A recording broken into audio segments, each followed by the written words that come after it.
Hi friends, welcome to akshay.com. இன்றைக்கி இந்த வீடியோவில் அடுப்பு பக்கமே போகாமல் சட்டுன்னு ஈஸியாக செய்யக்கூடிய ஒரு டேஸ்டியான ஸ்வீட் ரெசிபி, அதுவும் வீட்டில் இருக்கக்கூடிய ஒரு சில பொருட்களை வச்சு ரொம்ப ரொம்ப சுலபமாக செஞ்சு முடிச்சிடலாம். எந்த கடையில் வாங்கினதுன்னு கேட்பாங்க, அந்த அளவுக்கு டேஸ்ட் அருமையாக இருக்கும். வாங்க எப்படி செய்யறதுன்னு பார்க்கலாம். அதுக்கு மிக்சர் ஜார் எடுத்துக்கங்க. அதில் ஒரு கப் அளவுக்கு பொட்டுக்கடலை, கூடவே 5 பாதாம், 5 முந்திரி சேர்த்துக்கங்க. கூடவே 4 ஏலக்காய் சேர்த்து நல்லா இதை நைஸாக பவுட்ரு பார்த்துக்கு அரைச்சி எடுத்துகிட்டு வந்துடுங்க. இந்த அளவுக்கு முந்திரி, பாதாம், பொட்டுக்கடலை எல்லாமே நல்லா அரைப்பட்டிருக்கணும். அரைச்சி எடுத்த மிக்சிங்கை ஒரு பவுலுக்கு மாற்றிக்கங்க. இது மாதிரி ஒரு மிக்சிங் பவுலில் மாற்றிட்டு கட்டிகள் இல்லாமல் நல்லா கைகளால் கலந்து விட்டு எடுத்து வச்சுக்கோங்க.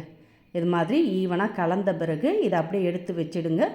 பிறகு சேர்த்துக்கலாம், இருக்கட்டும். இப்போ அதே மிக்சர் ஜாரில் 3/4 கப் அளவுக்கு சர்க்கரை சேர்த்துக்கங்க. 1 கப் பொட்டுக்கடலை எடுத்தோம், அதே கப்பில் 3/4 கப் அளவுக்கு சர்க்கரை சேர்த்து நல்லா நைஸாக பவுட்ரு பார்த்துக்கு அரைச்சி எடுத்துகிட்டு வந்துடுங்க. இந்த அளவுக்கு சர்க்கரை அரைப்பட்டு இருக்கணும். இப்போ அரைச்சி எடுத்த சர்க்கரை ஒரு பவுலில் மாற்றிக்கங்க. மாற்றிட்டு இதோட 1 டேபிள் ஸ்பூன் அளவுக்கு கொக்கோ பவுட்ரு இருந்ததுன்னா சேர்த்துக்கங்க, இல்லாட்டி பரவாயில்லை. இதை சேர்க்கறதுனால நல்ல கலர் கொடுக்கும், அதனால் சேர்த்துருக்கேன். கூடவே 1/4 கப் அளவுக்கு காய்ச்சி ஆறின பால் சேர்த்துக்கங்க. ரொம்ப அதிகமான பால் சேர்க்க வேண்டியதில்லை. பால் சேர்த்து நல்லா இது மாதிரி அரைச்சி எடுத்த சர்க்கரை பொடியோடு நல்லா கலந்து விட்டுக்கங்க. இதே உங்ககிட்ட கொக்கோ பவுட்ரு இல்லாட்டி நீங்கள் நாட்டு சர்க்கரையை கூட பொடிச்சு சேர்த்து கலந்துக்கலாம்.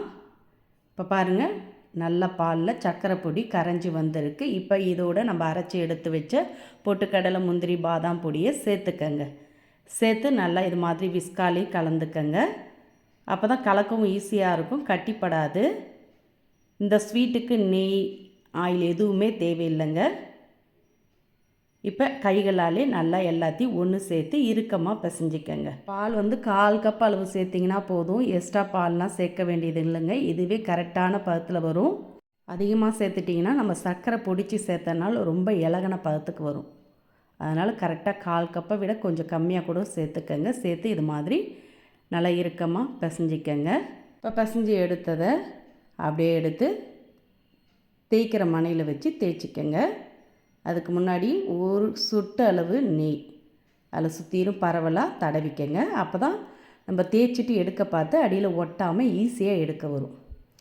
பரவலாக தேய்ச்ச பிறகு இப்போ மொத்தத்தையுமே எடுத்துகிட்டு வந்து இது மாதிரி ப்ரெஸ் பண்ணி குழவியால் கொஞ்சம் தடிமனாக தேய்ச்சிக்கங்க. ரொம்ப மெலிசாலாம் தேய்க்க வேண்டியதில்லை. இது மாதிரி கொஞ்சம் தடிமனாக தேய்ச்சிங்கன்னா தேய்க்கவும் ஈஸியாக இருக்கும், பார்க்கவும் நல்லா வட்டமாக வந்திருக்கு. இதோட ஓரங்களை இது மாதிரி ஒன்று சேர்த்து அப்படியே அழுத்தி விட்டிங்கன்னா நம்மளுக்கு நல்லா ஸ்கொயர் ஷேப்பில் கிடைக்கும். இப்போ அது மேலே பிஸ்தா, முந்திரியை பொடிசாக கட் பண்ணி வச்சுருக்கேன். அதை அப்படியே மேலே பரவாப்பில் தூவிட்டு இது மாதிரி லைட்டாக தேய்ச்சி விட்டுக்கங்க. எல்லாம் உள்ளே அழிந்திடும். நம்ம எடுக்க பார்த்து கொட்டாமல் எடுக்கவும் ஈஸியாக வரும். இப்போ கத்தியால் வேணுன்ற சைஸில் சின்னதாகவோ பெருசாகவோ உங்கள் விருப்பத்துக்கேற்ப கட் பண்ணி எடுத்துக்கங்க. இதே உங்கள்கிட்ட கட்டர் இருந்ததுன்னா கூட அதால் நீங்கள் ரவுண்டாகவும் கட் பண்ணி எடுத்துக்கலாம், இல்லை ஸ்கொயர்ஸாகவும் கட் பண்ணி எடுத்துக்கலாம், ட்ரையாங்கிளாகவும் கட் பண்ணி எடுத்துக்கலாம். உங்களுடைய விருப்பம்தான். எடுத்து சாப்பிட ரொம்ப ஈஸியாக இருக்கும், பார்க்குறதுக்கும் கடையில் வாங்கின மாதிரியே இருக்கும். இப்போ நான் எல்லாத்தையும் ஸ்கொயர் ஷேப்பில் கட் பண்ணி எடுத்துருக்கேங்க. இதே நீங்கள் சின்ன சின்னதாகவும் கட் பண்ணி எடுத்துக்கலாம். எடுத்து சாப்பிட ரொம்ப ஈஸியாக இருக்கும். கொஞ்சம் பெருசாக பீஸ் வந்திருக்கு. இதையே நீங்கள் அப்படியே 2ஆக கட் பண்ணிக்கங்க.